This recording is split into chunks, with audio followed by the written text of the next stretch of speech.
अपने इस्तीफे का सारा ठीकरा केजरीवाल ने विपक्ष के सिर फोड़ दिया। केजरीवाल ने जन लोकपाल को लेकर न तो दूसरी पार्टियों के साथ मीटिंग की और न ही सभी दलों को एक मंच पर लाने की कोशिश। उन्होंने सिर्फ जन लोकपाल को लेकर जिद की और फिर इस्तीफा दे दिया। तो क्या केजरीवाल की प्राथमिकता जन लोकपाल थी या कुर्सी की कुर्बानी? केजरीवाल ने बिजली से लेकर पानी तक हर मुद्दे पर बड़े बड़े दावे किए थे, लेकिन इनमें से कुछ दावे अधूरे रह गए तो कुछ शर्तों के साथ पूरे हुए। ऐसे में सवाल उठना लाजमी है कि क्या केजरीवाल ने इन सवालों से बचने के लिए इस्तीफा दिया? उनका एजेंडा सरकार चलाना तो था नहीं, सरकार के बहाने पब्लिसिटी करना, देश में प्रचार प्रसार करके पब्लिसिटी करवाकर और उसके बाद फिर यहां से भागकर और देश में कोशिश करना कि किसी तरह से अगर नरेंद्र मोदी जी का रथ रोक पाए तो रोक लें। केजरीवाल की सरकार को कांग्रेस से समर्थन मिला था, जिसको लेकर बार बार बीजेपी आम आदमी पार्टी को कांग्रेस की बी टीम करार दे रही थी। क्या इस्तीफे के जरिए केजरीवाल ने अधूरे वायदों के सवाल और कांग्रेस दोनों से पिंड चुढ़ाने की कोशिश की? वादे पूरे करना नामुमकिन दिख रहा था और आरोपों की बौछार भी हो रही थी। ऐसे में इस्तीफा केजरीवाल का कवच नहीं बल्कि उनका हथियार बनता दिखा। जन लोकपाल और भ्रष्टाचार के लिए कुर्सी कुर्बान कर केजरीवाल जनता की नजर में खुद को शहीद दिखाते हुए नजर आ रहे हैं। मंत्री की कुर्सी तो क्या, अगर अपनी जान देश के लिए देनी पड़े तो मैं अपने आप को बहुत सौभाग्यशाली समझूंगा। Team news nation. Gopal Rai ji, Rakhi Sawant के ही सवाल को लेकर हम अब आगे बढ़ते हैं।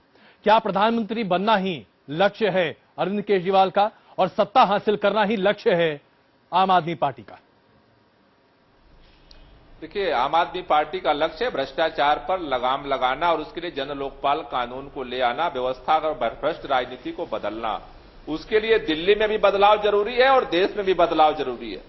दिल्ली के अंदर 28 सीटें जनता ने दी है। हमने कोशिश की है अपने कदम को आगे बढ़ाने की, बहुमत की सरकार लेकर दिल्ली में भी आएंगे और देश की राजनीति को बदलने के लिए संसद में भी मजबूती के साथ खड़े होंगे। राखी जी, आपको इस जवाब से आप संतुष्ट हैं? आपको लगता है कि अब झाड़ू देश भर में फिरने वाला है?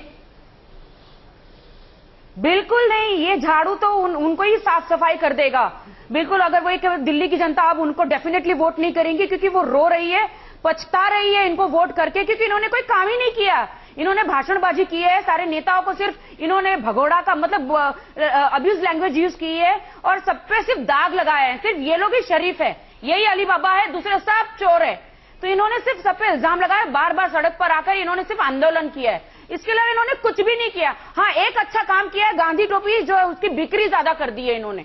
इसके अलावा कोई अच्छा काम नहीं किया। आपने भी तो पहले इस पे क्या लिखा है आपने? जी देखिए, ये टोपी है जो है ना, वो गांधी जी की है, बापू जी की टोपी है और मैंने कोई आप पार्टी के लिए नहीं पहनी है। आप देख सकते हैं मैंने क्या लिखा है ये।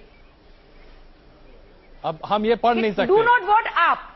डू नॉट वोट आप। अब यहाँ पर आपकी भी जरूरत है। डू नॉट वोट आप, वरना पछताएंगे, सब लोग पछताएंगे।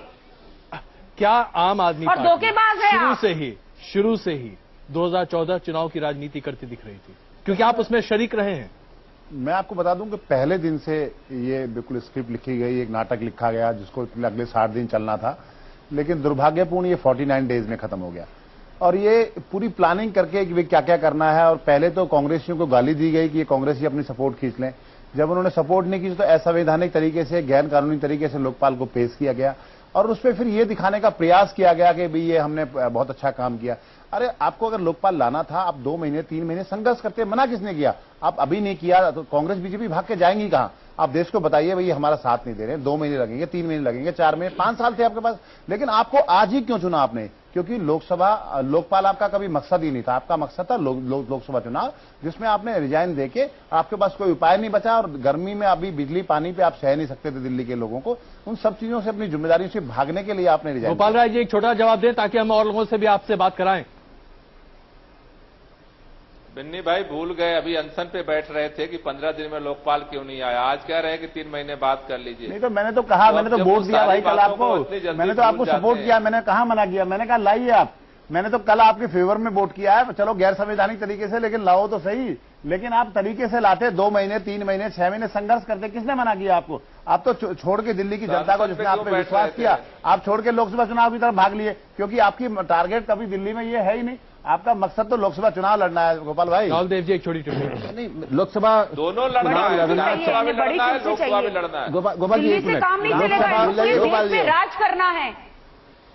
राखी एक मिनट, लोकसभा में जाना, लोकसभा का चुनाव लड़ना, राष्ट्रीय राजनीति में आना, ये कोई गुनाह नहीं है, ये करना ही चाहिए। जिस तरह की राष्ट्रीय लोकप्रियता और जिस तरह का उभार आप पार्टी को मिला है पिछले दिनों में, उसके बाद वो मूर्ख होते अगर वो राष्ट्रीय महत्वाकांक्षाएं नहीं पालते। इसमें कोई गड़बड़ नहीं है। और ये दूसरी पार्टियों को समझना चाहिए कि उनको जो समर्थन मिला है और मिल रहा है आज भी, वो इसलिए है कि ये सारे लोग दोनों और तीनों बाकी सब पुरानी पार्टियों से ऊब चुके हैं, एक नया विकल्प चाहते हैं। इस गंभीरता को समझें। आप में एक बेहतर गंभीर नया विकल्प देने की क्षमता थी और है। मैं उसका घोषित समर्थक रहा हूं पहले दिन से, लेकिन मेरा कहना सिर्फ ये है कि उनको ये जो जनलोकपाल बिल की लड़ाई है, ये सरकार में रहते हुए टिक कर लड़नी चाहिए थी और जीत कर दिखानी चाहिए थी, और उसके साथ बाकी वायदे भी पूरे करने चाहिए। जिम्मेदारियों से नहीं भागना चाहिए था। देखिए, सबसे महत्वपूर्ण विषय है, मुझे लगता है governance is a serious business, और जहां गवर्नेंस की इच्छा हो वहां एक ठहराव होना चाहिए, वहां एक धैर्य की परिभाषा होनी चाहिए। बिना पेशेंस से कभी गवर्नेंस नहीं हो सकता है। ये जो 50 दिनों का हमने एक तरह से नाटक देखा है, बड़ा आश्चर्य होता है कि कहीं ठहराव नहीं नजर आता है। अब देखिए, आम आदमी पार्टी में जितना भी नेता हैं, उनका एक ही आवाज रहा है, एक ही जो है बुलंदी उन्होंने नारा किया है, हमें कुछ नहीं चाहिए, किसी को कुछ नहीं चाहिए, ना किसी को पद चाहिए, ना घर चाहिए, ना गाड़ी चाहिए, कुछ नहीं चाहिए, इनको केवल सेवा करना है। जिसको कुछ नहीं चाहिए, जहां कुछ नहीं चाहिए होता है वहां ऑटोमेटिकली ठहराव होता है, वहां कंफ्यूजन नहीं होता है। यहां कुछ नहीं चाहिए ऐसा नहीं है, यहां सब कुछ चाहिए और रातों रात चाहिए। आज सीएम चाहिए और कल सुबह पीएम चाहिए। जब ऐसी परिस्थिति का निर्माण होता है तो जिस प्रकार का केओस और कंफ्यूजन हम देख रहे हैं वही होता है। जी राकेश जी, आप बहुत जोर से अस्तर हिला रही हैं, आप लगता है बीजेपी ज्वाइन करेंगी क्या? नहीं, मैं मोदी जी की बहुत ही बड़ी फैन हूं, ऐसा नहीं है। मैं राहुल जी की भी फैन हूं, बट मेरी दिल की इच्छा है कि हमने हर पार्टी को एक मौका दिया, लेकिन मोदी जी को एक मौका मिलना चाहिए पीएम बनने का। ये मेरी इच्छा है, मेरी नहीं, देश की भी इच्छा है, क्योंकि पूरे गुजराती अमीर है, उपलब्धि पूरे तो है। देश को अमीर होना चाहिए। राखी सावंत को उसने झाड़ू पकड़ा दिया, झाड़ू पकड़ा लेकिन हरिशंकर जी, आपको तो भाई उनको जरा सद्बुद्धि देनी चाहिए थी ना। आप लोग तो सहयोग कर रहे थे, देखिए तमाम साथ में थे। दो दिन से जो घटनाएं घट रही हैं, उनको जो है गलत तरीके से परिभाषित किया जा रहा है। आप पार्टी बार बार इस बात को कह रही है, जन लोकपाल बिल पर कांग्रेस ने समर्थन उनको नहीं दिया, ये बिल्कुल गलत है। कल जो विधानसभा में हुआ है, लेफ्टिनेंट गवर्नर की एडवाइस को हमने समर्थन दिया है, जन लोकपाल का विरोध हमने नहीं किया है। अगर ईमानदारी से बताइए, आप लोग को भी तो पता था कि ये खेल 2014 के लोकसभा चुनाव के लिए है, दिल्ली की सरकार बनाने के लिए आम आदमी पार्टी यहां पर नहीं आई है, उनका लक्ष्य 2014 है। आपने समर्थन क्यों दिया? नहीं, आपने समर्थन क्यों दिया? समर्थन देना चाहते हैं, आज भी देना चाहते हैं हम लोग। कल भी हमारे अध्यक्ष जी ने कहा इस बात के लिए कि जन लोकपाल पर समर्थन देंगे, देना चाहते हैं। पर्दे के पीछे की कहानी मैं बताता हूं। जी, आप देखिए, ऐसा क्या आप कांग्रेस के साथ? नहीं, आज हर कोई जानता है कि पर्दे के पीछे की कहानी क्या है। इन दोनों पार्टियों के बीच, आम आदमी पार्टी और कांग्रेस के बीच किस प्रकार का साठगांठ है और वो किसे रोकने के लिए है, ये कोई छुपा हुआ विषय नहीं है। ये क्लासिकल केस है हीरो बोरोइंग का। कांग्रेस के जो हीरो हैं वो अब ढलान में हैं, वो हीरो है ही नहीं। अब जब इस पार्टी में, जिस फिल्म में कोई हीरो नहीं है, तो वो कहीं और से सपोर्टिंग एक्टर ढूंढता है, और अरविंद केजरीवाल में उनको एक सपोर्टिंग एक्टर नजर आता है। चलिए आप हीरो हो जाए, मैं कंप्लीट कर, आप हीरो हो जाए, आप हीरो हो जाए, कंप्लीट कर लूं। तो ये सपोर्टिंग एक्टर लेके आ रहे हैं आम आदमी पार्टी से, ताकि मोदी रथ को रोकने का प्रयास किया जाए। इतिहास गवाह इस चीज का है, ये इतिहास इस चीज का गवाह है। जब आप लोगों ने इधर की बातें की हैं, आप लोगों को मुंह के खानी पड़ी है। आपके पार्टी का तो वो हक पहले भी आप लोगों कि राहुल जी एक इंटरव्यू देते हैं, राहुल जी की चिंता ना करें, अपने घर को देखें। इसलिए आप राहुल जी की चिंता ना करें, अपने घर को देखें। पहले इतिहास गवाह इस चीज का है। यही इसी वजह से आम आदमी पार्टी सक्सेसफुल है। आप लोग आपस में भिड़ते रहते हैं। देखिए, आपस में भिड़ने की बात नहीं है, किस प्रकार से ये मिले हुए हैं पर्दे के पीछे, ये समझना बहुत जरूरी है। ये AK-47 इनका खराब हो चुका है और AK-14 इस्तेमाल कर रहे हैं अरविंद केजरीवाल फॉर 2014। गोपाल जी, ऐसा लगता है कि भाई आप लोगों को हर तरह से समर्थन मिलता हुआ दिख रहा है। बीजेपी मानती है कि आप मोदी जी के रथ के सामने अड़चन बन रहे हैं, आप लोग तैयार हैं इस अड़चन के लिए? देखिए, आज पूरे देश के अंदर एक विश्वास है कि अभी शीला जी हारी हैं और आगे मोदी की बारी है। मोदी जी के रथ को रोकने की आज की तारीख में पूरे हिंदुस्तान में अगर कोई विकल्प है तो उसका नाम है आम आदमी। गोपाल जी, ऐसा कहते हैं कि आप लोग कांग्रेस को सबसे भ्रष्ट पार्टी कहते थे। गोपाल जी, आप लोग कांग्रेस को सबसे भ्रष्ट पार्टी कहते थे, आज राहुल जी का नाम नहीं लेते आप। आज भी भ्रष्ट पार्टी है। नहीं तो राहुल जी को क्यों नहीं हराना चाहते? भ्रष्ट पार्टी है, इसीलिए तो FIR दर्ज होने शुरू हुए। मिश्रा जी, ग्रांड अलायंस अभी कह रहे थे हमारे जो शिफ्ट है भाजपा के मित्र, आप लोग पुराने सहयोगी एकता है, ये शिफ्ट क्यों है? कल तो कांग्रेस और भाजपा की सरेआम एकता है, लेकिन उन्होंने ली नहीं आपसे। देखिए, हमारा ये कहना है कि आप जब सत्ता में आए थे तो सत्ता में आते के समय आप ये बात कह रहे थे कि शीला दीक्षित के करप्शन का बहुत सारा रिकॉर्ड हमारे पास है, जल बोर्ड में बहुत सारे कंटेनर से पानी बिकता है, हम उसे पकड़ेंगे, उसका FIR करेंगे। आपके पास दो ऐसी एजेंसियां हैं जिसका नाम है एंटी करप्शन और विजिलेंस। आपने अभी तत्काल में FIR दर्ज किए हैं और आपने ये एक भी शीला दीक्षित के अगेंस्ट FIR लॉज नहीं किया। कहां गए वो कंटेनर जो जल बोर्ड में आप रोज चीख के कहते थे कि दिल्ली में पानी बिकती है और पानी यहीं से रोकथाम करेंगे तो पानी फ्री में मिलेगा? आपको पता ही नहीं है, जल बोर्ड में भी कार्रवाई हुई है और जो तमाम ट्रांसफर हो गए, यही कार्रवाई हुई जो है। घोटाले हुए उसके खिलाफ भी FIR दर्ज हुई है। गोपाल जी, आप लोगों ने यही काम किया है। गोपाल जी, ये बताइए वो कंटेनर रखे कहाँ हैं जिनको आपने जब्त किए हैं? कहीं तो आपने इनको बंद करके रखा होगा। वो माफिया के लोग हैं कहाँ, किस जेल में बंद है, ये बताइए।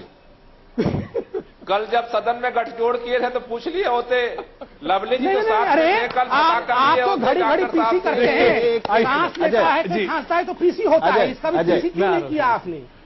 भ्रष्टाचारियों को बचाने में तुरंत गठजोड़ हो जाता है। गोपाल जी, ये जो 5 लाख, गोपाल जी बुरा मत मानिएगा, लेकिन ऐसा लगता है कि किसी भी सवाल का जवाब आप लोग के पास है नहीं, आप मुद्दे पर आते ही नहीं है। नहीं अजय जी, आप हर बार गोल गोल क्यों जवाब देते हैं? सीधे बोलिए ना। पास है और अजय जी के पास है। अजय जी, जो मेरे पास होता तो आपसे पूछता ही नहीं। अजय जी, ये 5 लाख रुपए का जो जुर्माना इन्होंने जन लोकपाल बिल में प्रावधान, जन लोकपाल पर हम खाली चर्चा नहीं करते। अगर आप लोग तय कर चुके हैं अगर कि आपका लक्ष्य 2014 है, तो फिर आप लोगों ने दिल्ली में सरकार बनाने का ये शगुफा रचा क्यों? दिल्ली की जनता को इस तरीके से ठगा रचा था? नहीं, बिल्कुल हमें तो 28 सीट मिले थे, तो आपने क्यों कांग्रेस भाजपा के लोगों ने गालियां देना शुरू किया? गोपाल जी, हमारे के समर्थन से सरकार क्यों बनाई? हमने समर्थन से नहीं सरकार बनाई, हमने अपने मुद्दे को लेकर आगे बढ़े थे और दिल्ली के बीच में हम गए थे। हमने कहा था गोपाल जी, अगर गोपाल जी, अगर आपकी ईमानदारी थी, चलो क्षमा कीजिएगा गोपाल जी, अगर आपकी ईमानदारी थी तो आप कहते हैं हमारे पास 28 विधायक हैं, आप मुद्दों के आधार पर समर्थन मानकर सरकार नहीं गिराते। आपने सरकार सिर्फ एक मुद्दे पर गिराया, 18 मुद्दे पर नहीं। कांग्रेस पार्टी ने समर्थन दिया, आज भी समर्थन देना चाहती है कांग्रेस पार्टी। आप समर्थन नहीं लेते? भ्रष्टाचार मिटाना हमारी प्राथमिकता है। गोपाल जी, दिल्ली गोपाल जी, आप ही के शब्दों को मैं दोहराता हूँ। क्या लालच था सरकार बनाने? एक सेकंड सर, गली गली घूमते रहे। आप ही के शब्दों को मैं दोहराता हूँ। 18 मुद्दों पर सरकार बनाने का दावा आपने किया था। 18 मुद्दों पर समर्थन बीजेपी और कांग्रेस से आपने मांगा था। कांग्रेस ने अगर समर्थन दिया तो 18 मुद्दों पर पूरे न होने पर आप सरकार गिराते। एक मुद्दे पर सरकार गिराना कहां तक उचित है सर? और जन लोकपाल बिल पर सरकार आपने गिराया है, कांग्रेस ने नहीं गिराया। कम से कम आधे मुद्दों पे तो गिराते। 16 मुद्दों पर सरकार कार्रवाई आगे बढ़ाई, नहीं गिराया है। लेकिन भ्रष्टाचारियों को बचाने के लिए जब दोनों खड़े हो गए कल इन्होंने 42 मतों का जब सामने आंकड़ा प्रस्तुत किया,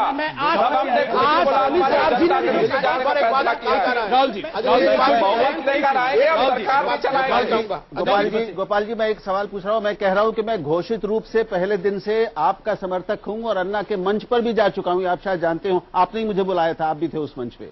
मैं आपसे एक सवाल ये कह रहा हूं, मुझे जो डर इस बीच लगा है देखने के बाद, आप किसी भी प्रक्रिया का, नियम का और कानून का आदर और पालन करने की आप वो दिखा नहीं रहे भावना। आप संविधान को और कानून में अंतर नहीं कर रहे हैं, आप संविधान और नियमों में अंतर नहीं कर रहे हैं। गृह मंत्रालय के जिस आदेश और जिस नियम की वजह से ये जन लोकपाल अटका, उसको दूर करवाने का तरीका था। आपने केंद्र सरकार को लिखा, गृह मंत्रालय ने कहा कि वो आपकी अर्जी पर विचार कर रहा है, वो उस आदेश पर पुनर्विचार करने के लिए तैयार है। यानी आप उस आदेश को हटवाकर जन लोकपाल ला सकते थे, लेकिन उसमें थोड़ा समय लगता। आपने ये अधीरता क्यों दिखाई, धैर्य क्यों नहीं दिखाया? ये एक मेरे मन में बड़ा एक सवाल है।